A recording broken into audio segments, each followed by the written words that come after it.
Yes! It finally did it! That's right, guys. Toyota finally unveiled the new 2020 Toyota Supra. This is great! Or is it? Let's talk cars. Okay, so the previous model Supra that was built years ago, total legend. But will this new Supra live up to its Supra name? Well, that's what we're gonna figure out today. This is the 2020 Toyota Supra. So first of all, some people like it, some people haven't made up their mind, but a good majority of the people do not like the Toyota Supra. Why is that? Well, so let's talk stats. The 2020 Toyota Supra comes with 335 horsepower. It has a top speed of 155 miles per hour and can do 0 to 60 in 4.1 seconds. Now, all that is not bad numbers considering that it starts at roughly $40,000 to $50,000. But here's some of the reasons why people aren't too fond of the new Supra. First of all, the older one, when it came out, it was a legend. It was an icon, like the coolest person around if you had one of those. Well, that might not be the same anymore because one of the things that made the older Supra so great is that the engine was a Toyota engine, which meant it had really good reliability and the tuners could go wild with it. The newer Supra is made with a BMW engine, so now that might not be as easy and reliability isn't going to be quite as good.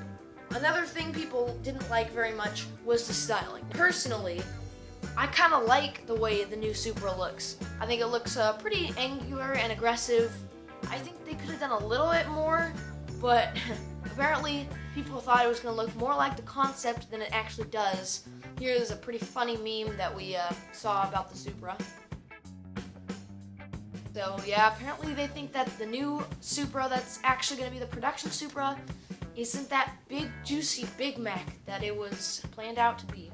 Also, it's got a V6. Come on! Ugh. Why don't you have some sort of offering for a V8 or something? And the worst part about it is that in a different country, it's offered with a 4-cylinder.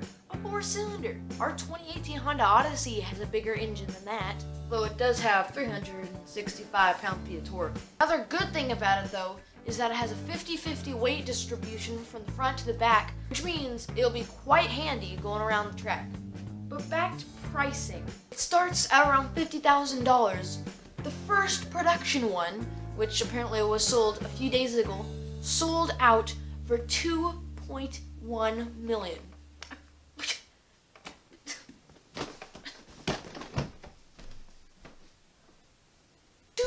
$1 million for a car that's going to start at $50,000 and probably not go over $100,000. It's just crazy because you couldn't wait.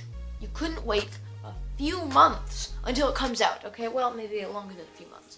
In my opinion, I think that Toyota should put out a stick shift TRD version of the Supra and maybe put a V8 in it, make a super performance model, and maybe people will warm up to it more. Also, the interior doesn't really look all that special. It doesn't really look like it completely lives up to its Supra name, but I think it looks a little bit like a newer version of the Toyota 86. I think that's what they could have called it. Of course, it does have more power than the Toyota 86, but that car never was very powerful. So there we have it. That is an overview of the 2020 Toyota Supra, what you can expect, and what people are thinking. Comment below, do you like the new 2020 Supra, or are you just not a fan? Anyway guys, I'm Josiah Stewart, signing out for now. We'll see you next time on JS Car Talk.